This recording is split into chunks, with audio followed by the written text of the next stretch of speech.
Sorry, the recession is going to be worse than analysts expect, and the bottom is going to be lower than analysts expect. It could go down, easily go down 30%, and it wouldn't shock me if it was down 50%. You're looking at, S&P, 2,000, 2,100, something like that. They're two different things. The global economy is the big topic. That's what we all care about most, but financial markets can come up with their own narratives and go their own way, at least for a while. So they're not in sync. They will be in sync eventually, but not always right away. A lot of times the financial markets get ahead of themselves and then they wake up to reality and they crash, correct down. So there's a little bit of that going on. But in terms of the global economy, I think your use of the word global is very much on point, because it's often the case that, you look around the world, you've got the United States or, North America, if you want to throw in Canada, you've got the EU, you've got China, you've got Japan, they're all important economies, but they can kind of be in different parts of the business cycle. And it's not unusual for one part to be in recession,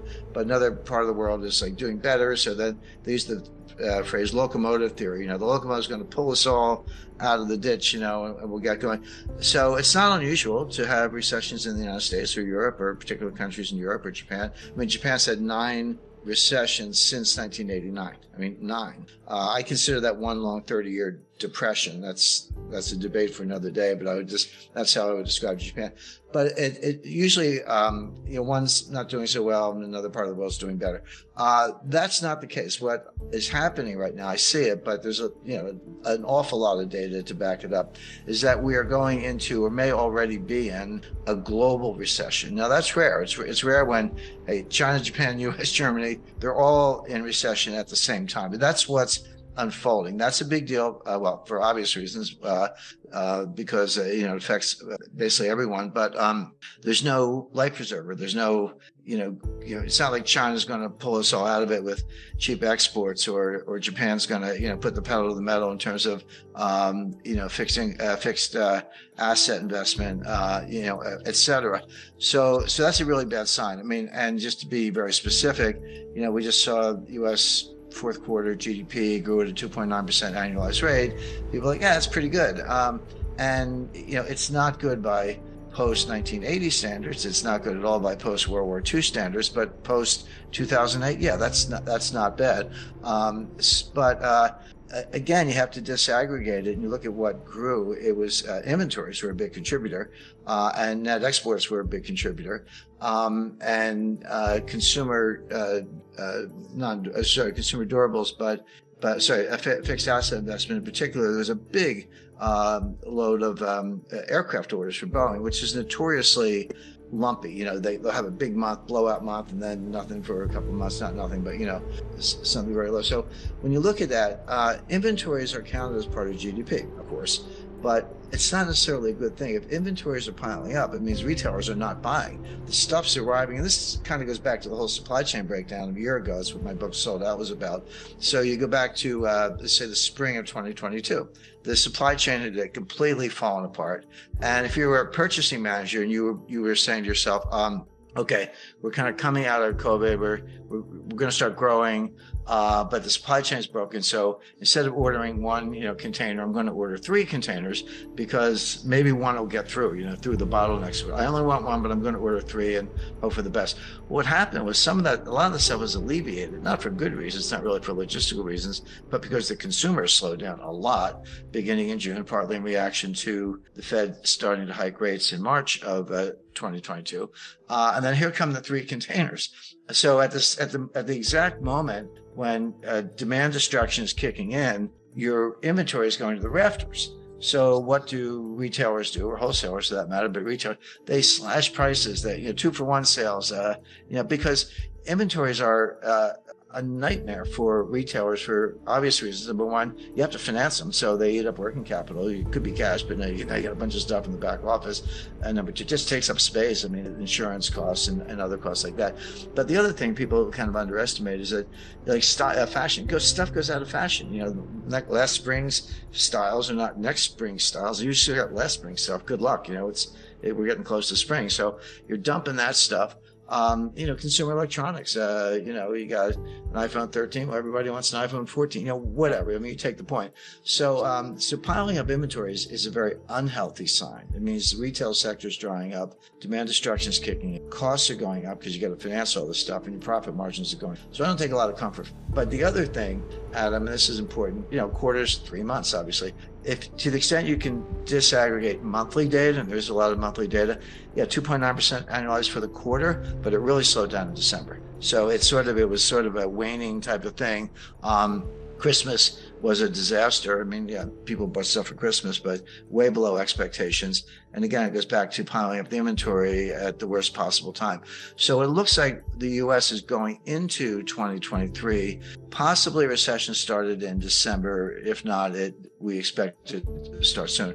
But you're seeing the same thing in Europe now. Europe got a break with the weather. Obviously there's a war going on, so that's a big factor. But and natural gas prices skyrocketed, and oil prices skyrocketed again in mid 2022. They've come down, and people expected them, and I don't include myself, to go up again because of the winter. But the winter turned out to be pretty mild. I saw pictures of people like kayaking around Copenhagen, it was like in t-shirts, So that was a break. That's act of God, but it works. So they got a little bit of a break, but it doesn't mean that all is well or they're out of the woods. And there are other things going on. China is a basket case. They're zero. They went from zero COVID, which it was bad public policy and bad health policy, but they did it anyway. Maybe for political reasons, because Xi was trying to get through the National Party Congress in October 2022. But he did, and he's emperor for life. The new Emperor Xi. So they flipped almost on a dime. Now, there were riots beginning November 24th, 2022, pretty bad ones. People raged through cities. They tore down all these testing tents. They knocked down barricades. They hung banners. And the leadership in Beijing, they're looking at this thinking Tiananmen Square, 1989. So they just turned on a dime and said, okay, let it rip. The policy, let it rip. Let everyone get infected, and we'll do the best we can. And but one of the ways you get through it is by letting it rip, and you develop what's called herd immunity. That's what worked in North America and Europe. So China decided to let it rip. But when you look at the numbers, you're like, okay, you have 1.4 billion people. So you take a modest infection rate, meaning like 30%, let's say, you're talking round number 450 million infections. And if you assume a modest mortality rate, 1.25%, and that's borne out by the data, you're looking at close to 2 million dead. Now, those aren't conservative assumptions. If you dial up the infection rate to closer to 50% and the mortality rate to 0.5%, now you're looking at 5 million dead. Again, round numbers. But the other difference between China and Europe and the U.S. is that they don't have the healthcare system. Our healthcare system, which is pretty good, was strained. Same thing in Europe. China has nowhere near the ICU units, the oxygen, the treatments, the professionals, the nurses and doctors, not even close. And when you get out to the village level, which is where most of the people still live, believe it or not, they often have nothing. And it actually is an interesting supply chain twist there, because the Chinese were more or less told, you have to self-medicate. We don't have the hospital beds for you.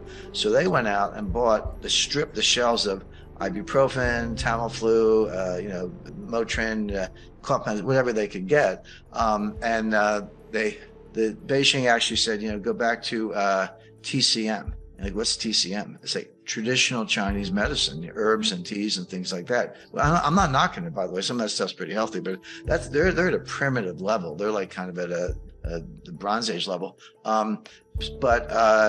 But that is hurting the economy as much as the zero COVID. They had no good ways out. I'm not saying one's better than the other. They're both awful, but you still have a lot of things that are not COVID. The real estate collapse, the excessive debt, the demographic decline, just the impact of top-down management when you can't possibly get everything right, and decoupling from the U.S. and the U.S. cutting off, high-tech exports to China, including third country exports where they're relying on U.S. licenses or equipment. So China's in a deep hole, probably in a recession. Japan, same thing.